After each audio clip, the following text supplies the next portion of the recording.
নমস্কার বন্ধুরা, সকলে কেমন আছো? আশা করছি খুব ভালো আছো। আজকে তোমাদের সাথে একটা প্লেন এগ তরকারি রেসিপি নিয়ে চলে এসেছি।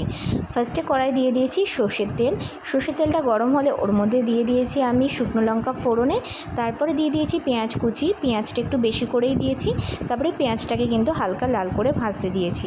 তারপর আমি এখানে মশলার মধ্যে দিয়ে দিয়েছি আদা, রসুন, জিরের গুঁড়ো, সব কাঁচা লঙ্কা বাটা, হলুদ গুঁড়ো, শুকনো লঙ্কার গুঁড়ো সব কিছু একসাথে দিয়ে কিন্তু মশলা কষিয়ে নিয়েছি। আর সামান্য পরিমাণ চিনি দিয়েছিলাম, আর দিয়েছিলাম হচ্ছে তড়কা মশলা, আর দিয়েছিলাম হচ্ছে একটুখানি টমেটো সস। আজকে আমার বাড়িতে টমেটো ছিল না, তাই একটু টমেটো সস দিয়েছিলাম। তারপরে দিয়েছিলাম একটু মিট মশলা, তারপরে হচ্ছে পরিমাণ মতো লবণ দিয়ে কিন্তু সব কিছুকে ভালো করে কষিয়ে নিয়েছিলাম। মশলাটা দিয়ে কিন্তু তেল ছাড়লে আমি ওর মধ্যে ডিম ভেঙে দিয়ে দিয়েছি।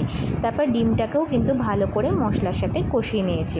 তারপরে দিয়ে দিয়েছিলাম একটু ফ্রেশ ক্রিম দিয়ে ভালো করে কষানো হয়ে গেছে। তরকার যে সিদ্ধ করে রেখেছিলাম সেই তরকার ডালটা দিয়ে দিয়েছিলাম। এটা আমি প্রেশার কুকারে কিন্তু লবণ দিয়ে 5টা মতো সিটি দিয়ে নিয়েছিলাম।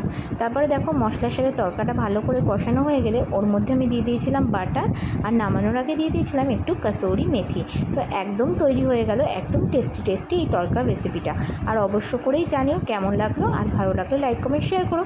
আর তরকাটা অবশ্য করেই কিন্তু গরম গরম রুটি দিয়ে খাবো, সাথে থাকবে একটু পেঁয়াজ আর কাঁচা লঙ্কা। আর আমার ভিডিও ভালো লাগলে কিন্তু তোমরা শেয়ার করে দিতে পারো। Thank you.